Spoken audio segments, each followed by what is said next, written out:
Hello again, Kaiser Soze.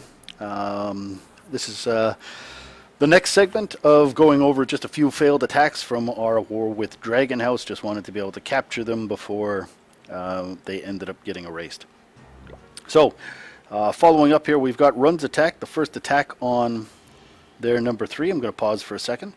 Run had originally said that he's coming in on the Dark Barrack side, and it seemed like a solid plan, and you can see he ends up switching. So he says he overthought it, so he comes in between 3 and 6 as opposed to coming in between 12 and 3.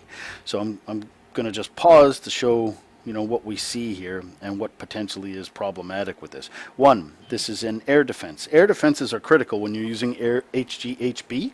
So the air defense and the queen are the two big things that you got to worry about. The air defenses are taking out your healers, and if that happens, you'll be in a lot more trouble than if your healers stay up. Your healers staying up throughout the entire raid is almost a guaranteed success. So that's your number one target, is taking a look at those air defenses and trying to imagine what would happen with the pathing. The next is the Archer Queen, and the Archer Queen naturally is much closer to this Dark Barrack side. So right away it looks better. Outside of that, you can see where this air defense is. It's right up against the wall. What does that mean? It means as soon as your bowlers are in this compartment on the other side of the wall, they will immediately throw at the air defense. They won't smash through the wall, and they won't wait or drift around to other things. So that allows you to get this air defense quickly. The second thing is this air defense is up against this other wall. So although you may be distracted by this sweeper for a bit and the archer tower, your bowlers are going to be able to deal with this. Even if your Wiz or your Archer Queen and stuff don't, your bowlers are going to throw at that pretty early on. So now we take a look at the side that he chose to come in from. Much, much farther to be able to get to the Archer Queen and other defenses to get through. Along with that, the air defense is not right up against the wall. And what does that mean? It means the bowlers are going to be distracted and may even leave the compartment and walk away because they will not fire at something that is not right up against the wall until everything else that's inside their range, which is 9 tiles. It's a massive range that they look for targets within. So they won't throw at something that's not right up against the wall without it. So Run is coming in. He's got the healers down. The giants will stay up for some time, so he's starting a funnel, and we can just pause again for a second. We can see he's got wizards at the top, wizards down at the bottom. He doesn't have anything taking out the breadcrumbs, which is great. You want to leave those middle buildings up for a little bit to make sure that your bowlers and the rest of the troops have something to guide them into the middle with. So his funnel looks good. The lava comes out. He's got an early rage that's down, and that's good. That's the spell that you want. You can see how these bowlers start to kind of roll all over the place. And why? Because they're looking for these targets that are just right over the wall. They haven't jumped in, even though the builder's hut's there, because the giants and everything else are pushing through and taking out those targets. So he still has stuff. And then you see the lava's popped. It's good. He still has poisons left. He has not poisoned the lava. That's good. Don't poison the lava. Ignore the lava. But you want to poison the pups. So he's got 1 poison down, but the poison is kind of in the middle. You always want to put down 2 poisons in different areas just to be able to take out and take care of all of those lavas as soon as possible. We could see now the Teslas and the air defenses, and this is the bad thing. He's split the air defenses. So by taking out the 1, he's now walked in between 2 other air defenses, and they just completely shredded his healers. So he's got nothing to be able to work with. Now the healers, he's forced to use the healers to be able to try to keep up the hogs.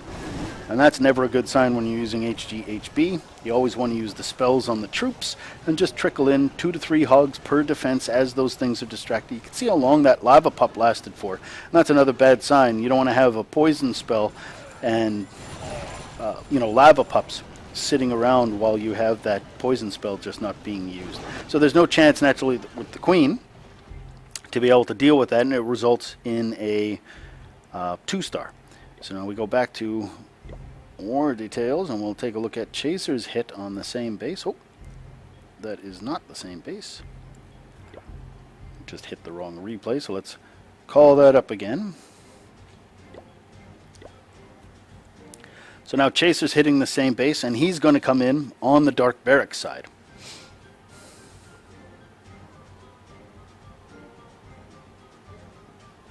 at some point. Hopefully in the near future. So, he's put in some whiz to start a nice wide funnel, making sure these outer buildings are clear.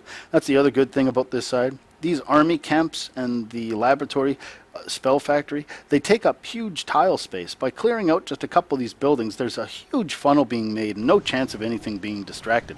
And they're also outside of the defenses, so you didn't even have to worry about getting the giants in. You can start making the funnel instantly. So he's got the funnel made. Healer's going to keep up those giants without any fear of, getting damage or problems. He's got his heroes going down. Now he's got the bowlers, because the wall is open. As soon as the wall's open, that's what the time to drop your bowlers, just so they will rush the core. Now he's put down a heal. This is the one potential flaw in the attack, is you always want to get a rage down before the heal. The rage is going to help clear and push through the original primary defenses, and you want to rage up your healers, and that's going to act like having a rage and a heal. So he put down heal, but unfortunately it was a double drop. It was a miss hit. It double tapped the heal, so both heal spells are now wasted really early, but he did get another rage down. So you can see, unlike Run's attack, who had waited for spells, he's got literally 3 of his 4 spells. Although he accidentally put down the heal, he still wasn't afraid to be able to know and immediately recognize that he needed that rage down.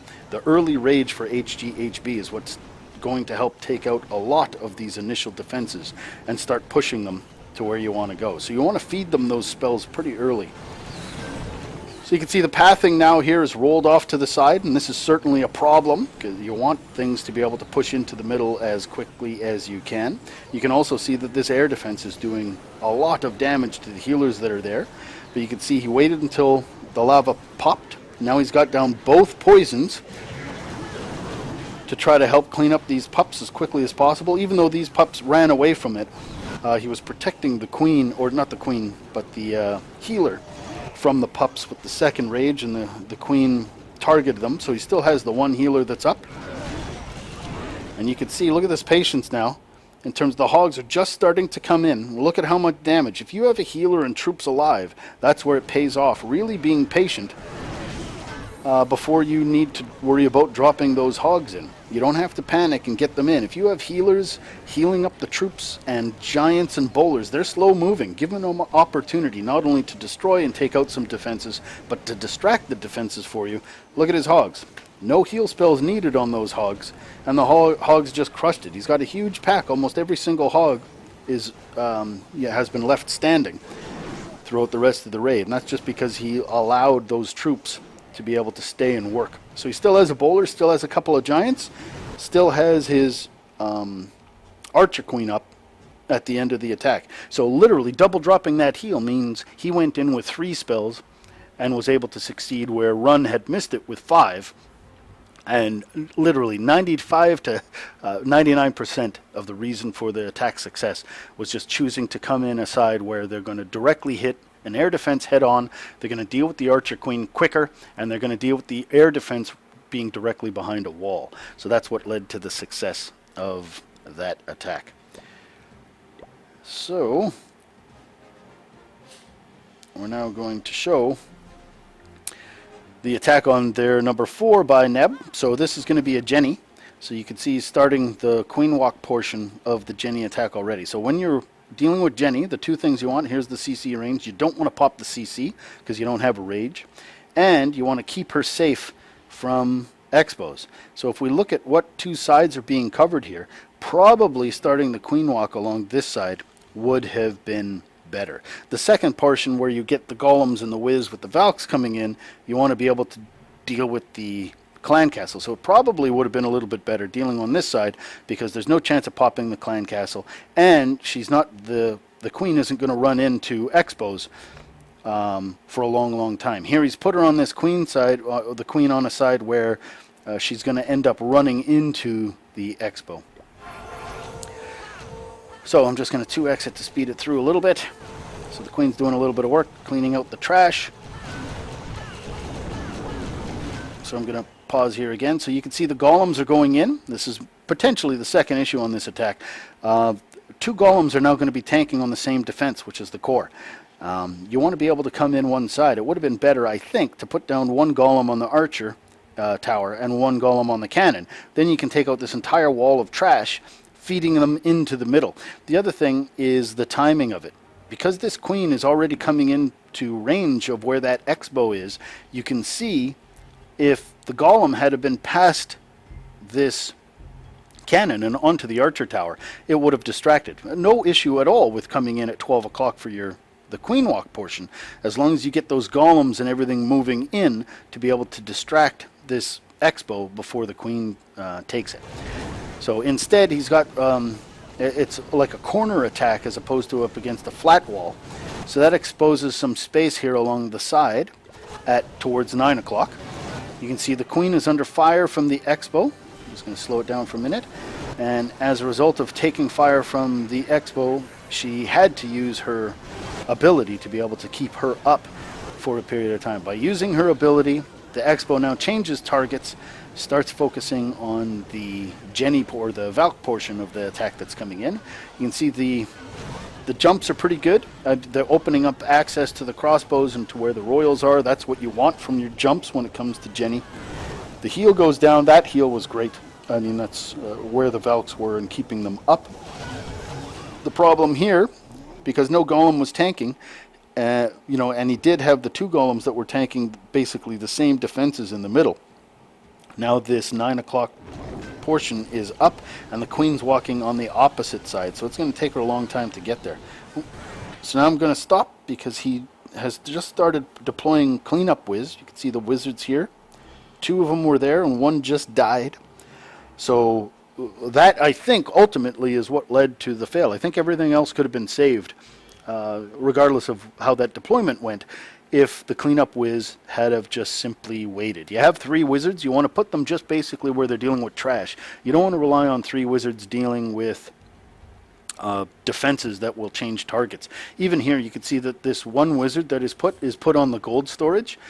Gold storages don't shoot back, so there's certainly not a priority to be able to take care of them. Putting 2 of the wizards right directly on this archer tower might have been a different story, but it would have been better in, I think, every single case to simply wait.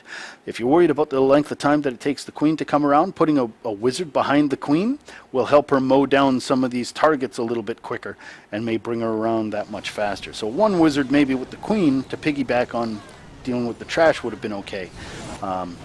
Probably, putting the 1 up here on this dark barracks certainly wasn't a good idea. And then the 2 wizards, the cleanup whiz here, just on the opposite side up against those defenses, is literally what led to this fail. We'll speed it up all the way through. You can see the other troops stay alive. Queen has to pound wall to be able to try to deal with that air defense. Goes in, takes it. Now she's got enough health, she could certainly deal with the remaining stuff, but she walks ahead of the golem, takes the heat, walks all the way around, and you can see 5 seconds left, and she starts pounding on that storage, and literally is a shot away from being successful. So it certainly could have worked out. That's a lower level base. Some problems with the deployment that could have been overcome just by holding off on a couple of the cleanup whiz until the very end. And the fog of war, so to speak. You're always worried about what's happening with your troops. You put down a wizard, it takes out the archer tower. Maybe those troops in the core stay up a little bit longer. You never know how it's going to work out. But I think the takeaway is if you're leaving some cleanup whiz, really be patient and try to use them only for cleanup unless you absolutely need it towards the end and making those decisions when they count. All right, well, that's it for now.